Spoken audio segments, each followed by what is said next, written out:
Калкулаторите ќе ја избројат само материјалната штета, додека дупките во знаењето на децата скапо ќе се платат. Државата веќе исплатила илјадници примероци од учебник по историја и општество со спорна содржина и многу неточни факти и податоци. Пари фрлени во бунар ако учебникот се повлече од употреба. Телма пресмета сума од 157.000 евра потрошени за печатење на тиражот само на македонски јазик. Цената на чинење е 4,62 денари по страница и истата ја пишува во рамковната спогодба помеѓу МОН и печатницата Европа 92 од Кочани. Тиражот на македонски јазик изнесува 13.574 примерока. А ако се додаде и бројката од 7.011 примероци на албански јазик, што изнесува околу 80.000 евра, вкупната сума е околу 240.000 евра за печатење на историја и општество на македонски и албански јазик. Кој повторно ќе ги плати, треба да се повикат на одговорност тие кои што ставиле подпис на грешки кои што се недопустливи, кои што се можеби елементарни и некој ќе рече можеби не навредуваат никого, меѓутоа без разлика.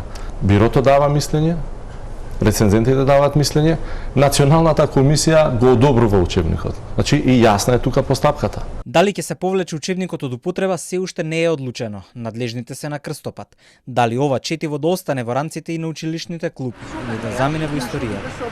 Националната комисија за учебници која првично го одобри учебникот, сега ја преиспитува содржината, додека пак родители прашуваат што и како работи таа комисија.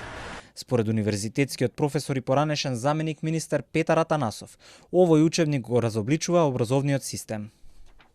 Во овој учебник имаме три несродни научни дисциплини или науки. Првиот дел се општествени науки, вториот дел е природна наука, географија, и третиот дел е хуманистичка наука, историја. Кој тоа експерт смислил три различни науки во еден учебник за 5 оделение да се вака наредат и на децата да им се дадат да ги учат? Тек сега влегуваат во образовен систем, таму може би учебник остане 10 години. Учебниците се достапни на интернет, а како се објавува содржината и по други предмети, така на површина излегуваат и проблемите со другите четива.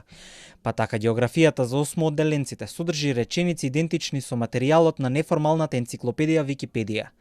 Таму пак како извор е наведена географијата за 7 одделение од минатите години. Одговорност за пропустите нема ниту во најава од страна на политичките чинители. Министерот за образование Шакири на просветарите кои му побараа оставка им порача дека никаков законски пропуст не е направен. Премиерот застана во одбрана и кажа дека министерот не ги пишува учебниците.